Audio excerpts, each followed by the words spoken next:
Mas, para a gente fechar bem hoje, essa questão do paciente, ele ser um paciente que está o tempo todo pesado, com uma notícia errada, enfim, com essa frustração toda, a gente vê o quanto que ele realmente ele tem, eu vejo mais pelo físico, mas pelo mental também acredito que sim, mas isso realmente impacta no desenvolvimento de alguma patologia, isso vai levar adiante para poder finalizar uma cura, enfim, como que isso realmente vai trazer essa evolução ou não. Esse paciente pesado, ele vai realmente atribuir essa questão da evolução da patologia? Enfim.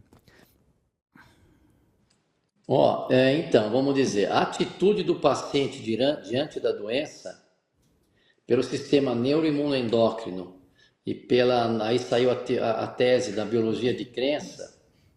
O que acontece? Quando você tem uma fé de que vai ficar boa, uma atitude otimista, você responde melhor aos medicamentos do que aqueles outros que têm uma tendência mais à vitimização. Isso são dados. Por exemplo, tem um estudo com 243 centenários e nós foram ver por que eles duraram tanto, por que eles vivem tanto. A conclusão que eles chegaram é que eles eram todos otimistas. Tinha gordo, magro, fumante, que nem Oscar Niemeyer, que foi longe a beça. E eles tinham, assim, uma alegria de viver. E aí, o que acontece? A hora que você vê isso, você vê a importância do mecanismo que a gente tem, a importância da atitude diante da vida que a gente tem. Por isso que tem outros estudos mostrando que quem se socializa mais, vive mais. Esse estudo ficou desconhecido. Mas, na realidade, quando ele socializa, se ele está tendo prazer, isso é uma questão de como ele percebe, a percepção é de dentro para fora. E quando essa pessoa está vivendo, fazendo aquilo que gosta, ela libera substâncias com propriedades terapêuticas, isso está muito bem descrito.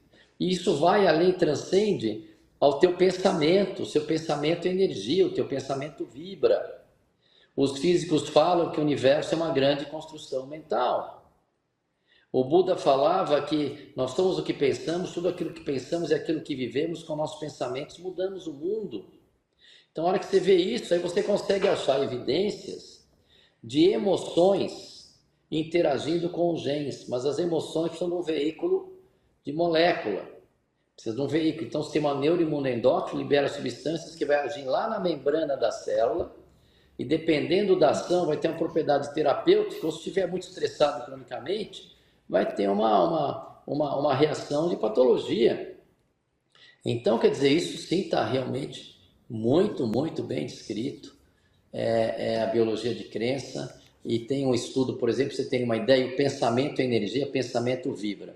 O pensamento que dá mais substâncias com proteção é a energia do amor. Quando você está ou se amando, se cuidando, fazendo esporte, que você se cuidar, ou quando você recebe amor de alguém, essa energia ela tem um efeito muito positivo. Tem um estudo famoso que foi feito com órfãos, e esses órfãos eles tinham alimentação, tinham atividade física e tinham educação. Aí compararam com uma população com características semelhantes, mas eles tinham o amor dos pais. Aquela população que tinha o amor dos pais, ela crescia, ela tinha um maior desenvolvimento intelectual e, olha que interessante, e físico. Para você ter uma ideia nessa influência. Então é um campo que está cada vez crescendo. O que eu costumo dizer é que eu, desde os 18 anos, eu peço saúde, paz, espírito e felicidade.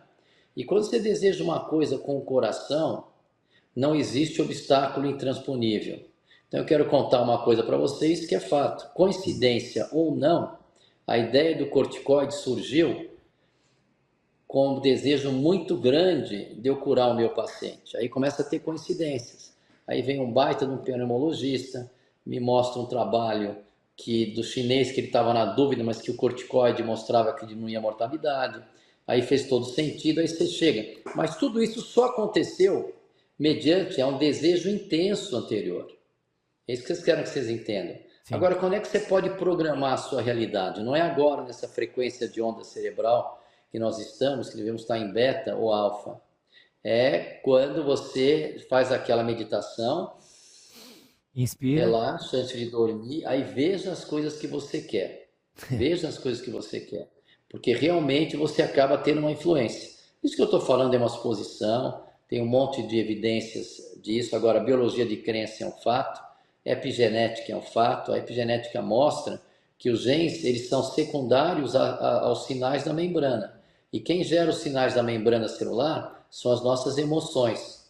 Então, os genes só vão se manifestar mediante um estímulo de emoção. Isso está muito claro, isso está na epigenética. De segunda a sexta, às 20 horas, horário de Brasília.